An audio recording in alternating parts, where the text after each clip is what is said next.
Not very many pictures from the old days, but this was Gordon and Betty and the oldest of the 5 children, which are my parents, and the older 5.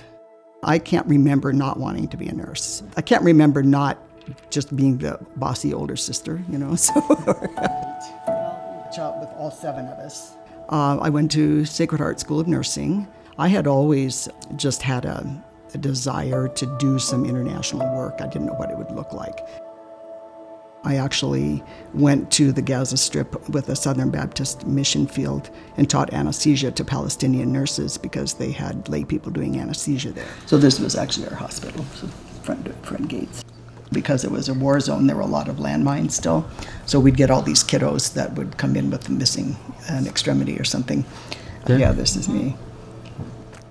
We used to home can our own IVs. We distilled our water and made normal saline and fractions of normal saline and glucose. We had fly swatters in the operating room, and the laundry was hanging on the lines outside the operating room windows. And I really, really grew in my faith during that time, just being alongside some people whose whole life was devoted to the refugees.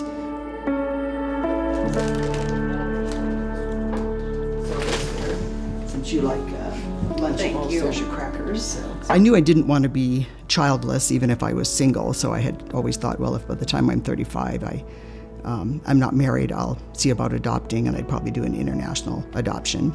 I got Katie, who's from Calcutta, India, and she came as about a 3-month-old, weighed 5 pounds 4 ounces, and was my first kiddo. So this was our arrival picture at the Spokane airport with her.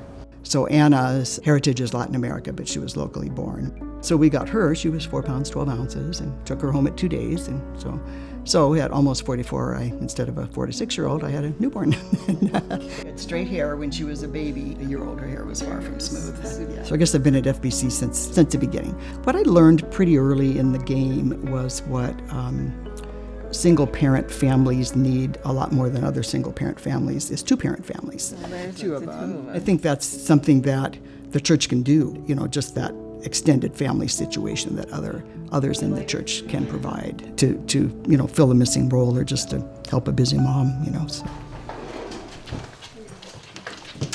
Put my Bible in the bottom. I had forgotten to do my mammograms when I was in the process of moving, forgot to schedule them. I got a call from Inland Imaging, hey, come on in, So in just a routine mammogram, picked up an aggressive cancer. Well, I do. Did you do it yourself? It was hard on the kiddos, when mom gets sick. I had 6 rounds of chemo, 3 surgeries. My small group and many others, actually, some I didn't know, did meals for us. Some people would take me to chemo, or Lisa would do appointments with me. It's almost like another world out here. I got uneventfully through that, and I'm, what am I now, 7 years out? Yeah, so.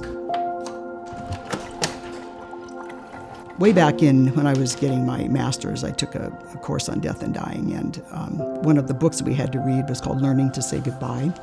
And so that's sort of how I've looked at where our life has gone, is that it's the constant process of learning to say goodbye to what you thought your life would be, and then just to not just accept, but to embrace and live within the life that God really gave you.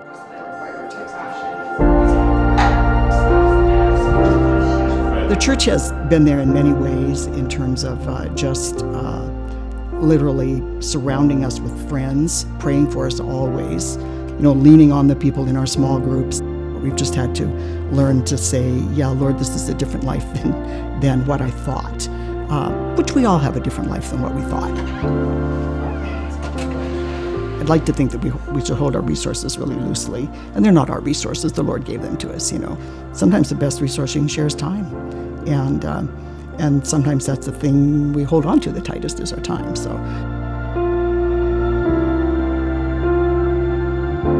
I think the body has a responsibility to take care of the body, and if you know of a need, then you should step out in just a little bit of faith and see if you can help fulfill it or point somebody in the right direction.